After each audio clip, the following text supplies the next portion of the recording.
La lettre que je vais vous lire a été écrite par une personne afin de se libérer d'une emprise maternelle, mais aussi de ses souffrances personnelles à l'âge adulte comme à l'âge ado qu'elle a pu avoir. Je vous laisse l'écouter avec attention. Ouf, je respire. Je sors enfin de ce corps qui ne me voulait pas, qui ne me montrait pas. J'ai pendant plusieurs mois dû prendre sur moi et me ratatiner du mieux que j'ai pu. Je n'avais pas beaucoup de place dans ce ventre qui m'attendait. J'ai dû me contorsionner pour pouvoir grandir. Je suis sortie d'un ventre maternel qui se ceinturait pour me cacher. Taille 38 en fin de grossesse, c'est bien, ne trouvez-vous pas? Aurait-elle fait un déni de grossesse si... Ça, je ne saurais jamais. C'est vrai, j'ai crié tout de suite quand je suis née. J'ai même hurlé, paraît-il. Mais peut-être avais-je besoin de montrer mon existence et qu'enfin, on ne m'oublie pas. Tu as su emmerder ton monde dès ton arrivée. Emmerder mon monde devrait plutôt être traduit. Tu cherchais à m'emmerder, toi, la mère qui m'avait caché. T'emmerder ou te signifier que j'étais bien là. En plus, je suis arrivée à la maternité la veille et je n'ai pas eu le droit de manger le soir même, car tu devais déjà naître. Puis rien, tu as recommencé à taper à la porte le matin. De ce fait, je n'ai pas eu à nouveau de repas. Et tu n'es né que à 12h30 au moment du repas. Je n'ai à nouveau pas eu à manger, disait ma mère. Ma pauvre mère, je devais vraiment avoir quelque chose à lui montrer, à lui reprocher ou tout simplement à lui dire. Mais j'existe. La date, bien sûr, ce ne pouvait pas être un autre jour que le 31 décembre. C'est plus amusant. Avec le tintamarre dehors, m'a-t-elle dit, je n'ai pas pu en plus dormir de la nuit. Je voulais certainement fêter mon arrivée tant entendue, me dis-je. Paradoxe, bien sûr. Quand ma mère est rentrée avec moi de la maternité et qu'elle me promenait, tout le monde pensait qu'elle gardait un enfant, forcément ne l'ayant pas vue enceinte. C'était difficile à imaginer autre chose. Les personnes qui se penchaient sur mon berceau disaient que j'étais un petit ange et que l'on voyait à travers moi. Pourquoi? Car j'étais blanche de peau et on voyait très bien mes petites veines bleues ressortir. Ma chevelure bleu vénitien, un peu rousse, et mes yeux verts faisaient l'admiration. Ces personnes étaient peut-être des bonnes fées. Allez savoir, allez savoir. Toujours est-il que ma mère a eu un comportement bizarre tout en grandissant. Et je ne me suis réveillée à cette réalité qu'il y a quelques mois, malheureusement.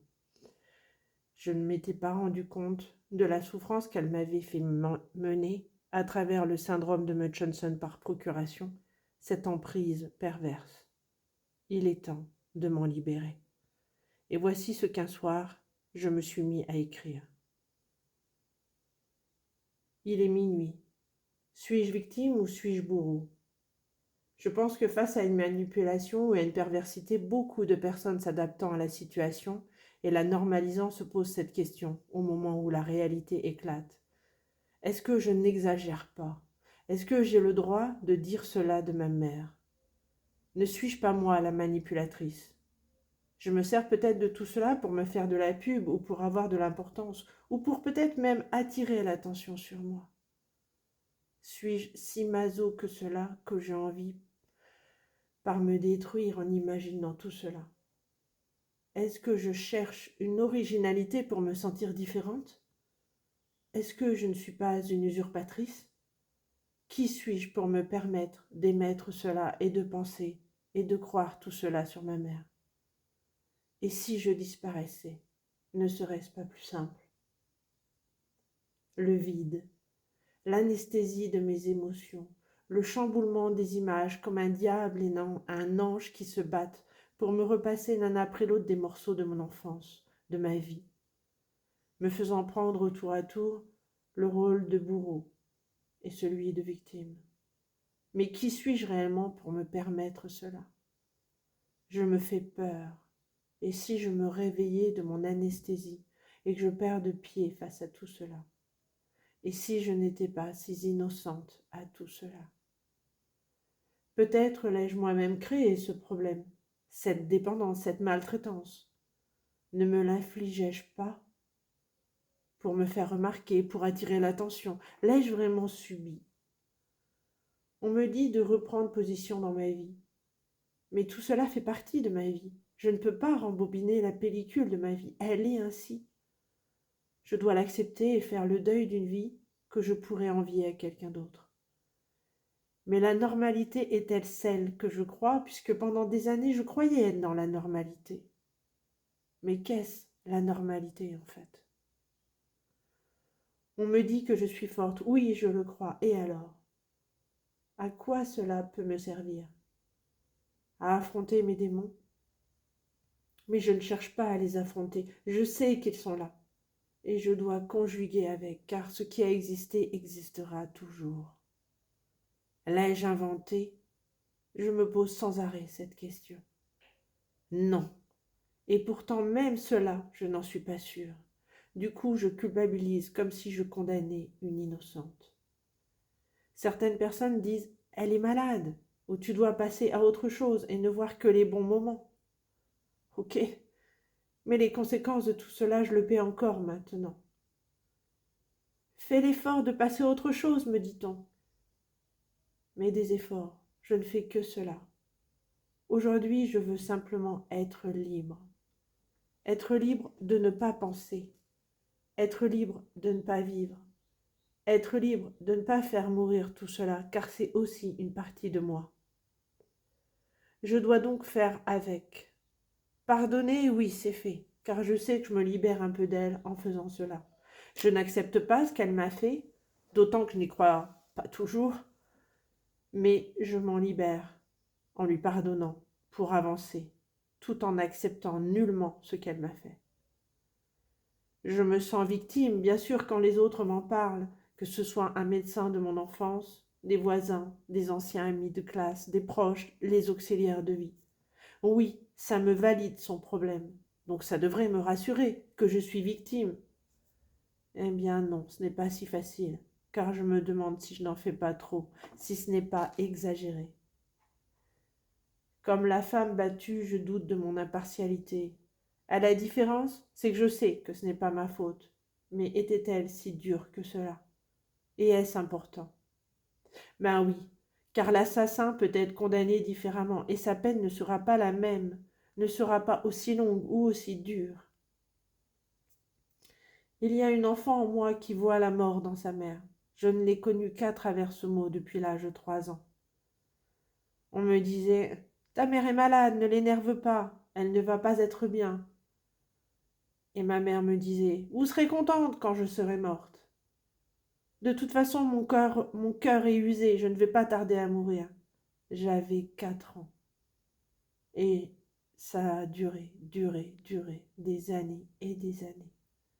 Aujourd'hui, j'en ai 55 et elle est toujours en vie. Mais moi, suis-je vraiment en vie? En vie dans la mort, en vie dans l'envie d'être une enfant avec une enfance classique, entre guillemets. Partager, sourire, vibrer, aimer, rire, échanger, libre en se sachant protégé et non protégé en n'étant pas libre. J'étais interdit de piscine, interdit de ski, interdit de tout. Pas faire de bruit, pas trop de lumière, pas déranger ses jouets et vite les ranger. Demander avant d'ouvrir un placard, demander avant de bouger, avoir mal au ventre tout le temps, avoir mal à l'estomac très souvent, alors que je n'avais que 10 ans. Vomir souvent, faire des crises d'acétone à répétition jusqu'à 2, 3 par semaine, faire des crises d'angoisse, de spasmophilie, des crises dysneurotoniques avec hallucination, avoir l'impression qu'un petit bonhomme à vélo tourne dans ma tête, l'impression de m'étouffer, que mon cœur va s'arrêter et tous les soirs demander à mes parents de me rassurer en me disant qu'ils n'allaient pas mourir. Maman, papa, dites-moi que vous n'allez pas mourir. Vomir ma souffrance, puis trembler de tout mon corps et me vider aux toilettes.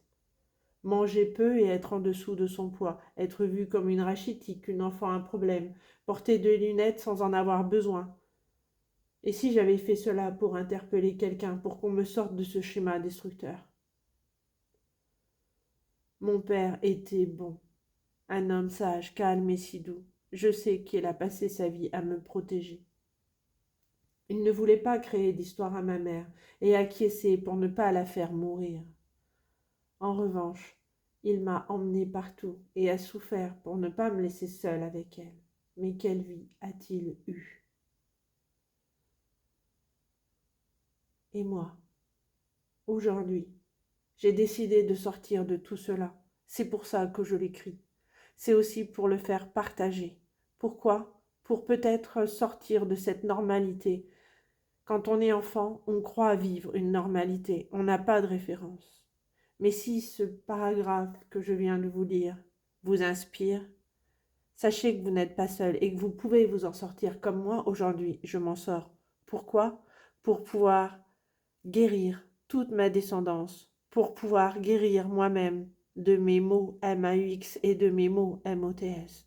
Je sais que je suis sur la bonne voie, je sais que je vais y arriver, mais j'avais besoin aujourd'hui de vous le partager.